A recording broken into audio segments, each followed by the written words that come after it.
The Dallas Mavericks might be the most underrated team in the NBA right now. Like, this team is really good. You add Cooper Flagg to a core of Kyrie Irving, Klay Thompson, and Anthony Davis with role players like PJ Washington. They bring in DAngelo Russell. Absolutely love that signing. I don't know how you couldn't love that signing. And then other guys like Dereck Lively, Daniel Gaffford, and the rest of the role guys they have here in Dallas. And this team is looking like a top 5 team in the West without a doubt.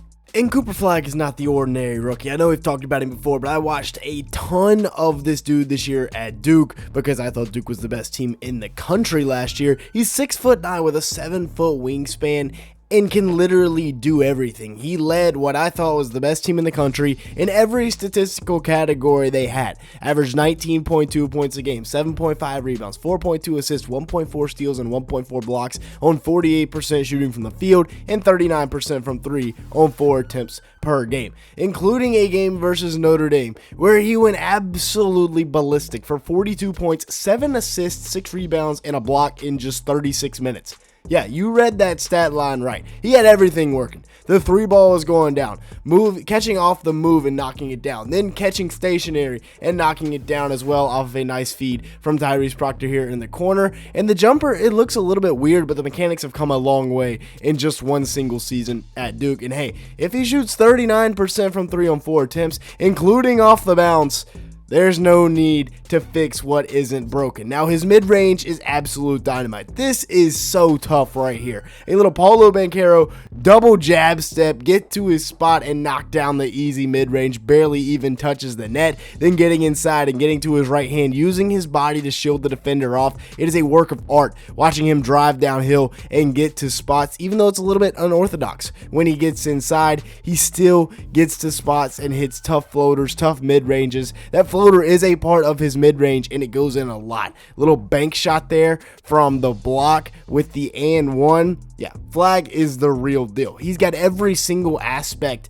of the offensive game, including the passing that you need. He's a good cutter as well, cutting from the top of the key right here. Nobody wants to get in front of that and get put on ESPN's top 10. Yeah, it's going to be fun watching this Mavericks team with Flagg. And then his defense. We know Nico Harrison likes defense. That was his entire reasoning for trading maybe a top 5 player in NBA history on the offensive side of the ball, was that he likes defense. And so bringing in Cooper Flagg, an absolute eraser around the rim, but extremely versatile. Watch as he gets beat back door right here, and he's able to make up the ground and pin this on the other side of the backboard. Maybe looked like a goaltend, but he got away with it. And then right here, in help side, coming across to play and affecting that shot. Doesn't get the block, but he affects it. And then right here, matching up with a guard on the perimeter and staying step for step. And then once again, right here, I also had to guard this guy. That was back in high school, though. And needless to say, I didn't quite guard him to the extent that Cooper Flagg did. And then right here, since he's on the strong side, he is the tag guy for this pick and roll, and he plays that perfectly. He's able to come all the way across the play and get not one, but 2 hands on it. It's the same hand, but he gets it on the ball twice,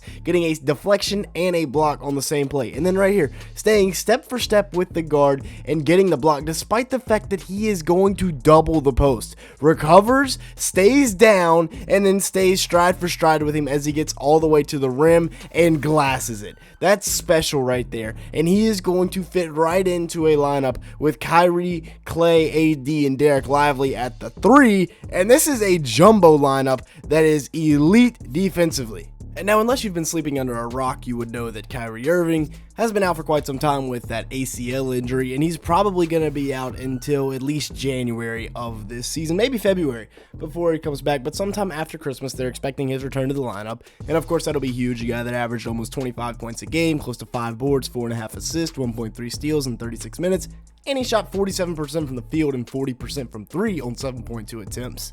And I know he's going to be 33 years old, but he is still at the back end of his prime. He is still an elite player. Last year without Luka, he averaged 26.5 points a game, 5.2 rebounds, and 4.2 assists with 1.6 steals.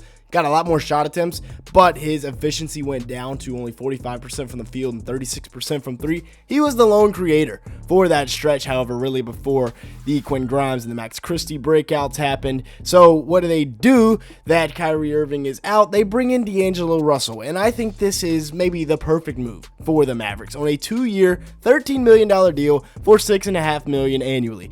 Absolutely perfect. This was fantastic. When it was first reported, I was like, yeah, this might be one of the moves of the offseason. 12.6 points a game, 5.1 assists, 2.8 rebounds, and a steal last year on 39% shooting from the field, 31% from three. And you might not think that's very good, but that's the year, you know, he's getting traded, everything was going on. He's still just 29, so right in the middle of his prime. And taking it back to 2023-2024, he averaged 18 points, 6.3 assists, and 3 rebounds to go with a steal per game while shooting 46% from the field and 42% from three on 6.5 attempts. And the whole reason that Lakers fans and just LeBron fans in general didn't like him was because he was supposed to be the third option and he was making $18 million. Actually, the third option behind Anthony Davis. Now, in this role with the Mavs, he's going to be the starting point guard for a little bit. But then once Kyrie comes back, he's going to be coming off the bench. Maybe the 6th, 7th, 8th man. And yes, he's going to have to be the creator for the bench unit. But the expectations are gone. He's only making $6 million a year as the backup point. This is the perfect situation for D'Lo. And then they also re-signed Daniel Gaffford. That was one of their other bigger moves. 3 years, $54 million. Maybe a little bit of an overpay, but overall pretty solid for a center of Gafford's caliber. Yes, he doesn't stretch the floor at all, but he's a vertical stretch, whereas he can go up and catch lobs. 12.3 points a game, 6.8 rebounds, 1.8 blocks, shot 70% from the field and 69% from the free throw line. Like I said, a vertical stretcher. He can catch lobs. He can protect the rim. He was really brought in to be a center around Luka, but now that Luka's gone, he can still fit into this lineup as the backup big, or maybe even the starter ahead of Lively. Per 36, you see the numbers.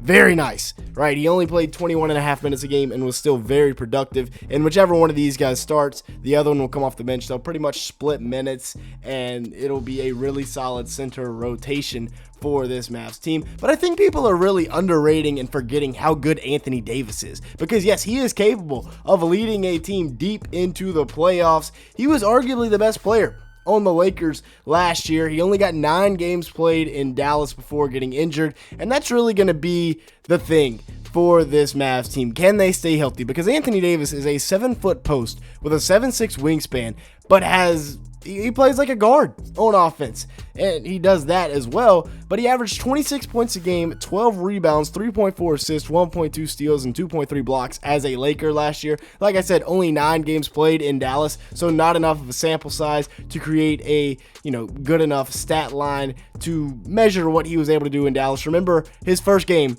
where he played 3 quarters and absolutely dominated in his Mavs debut.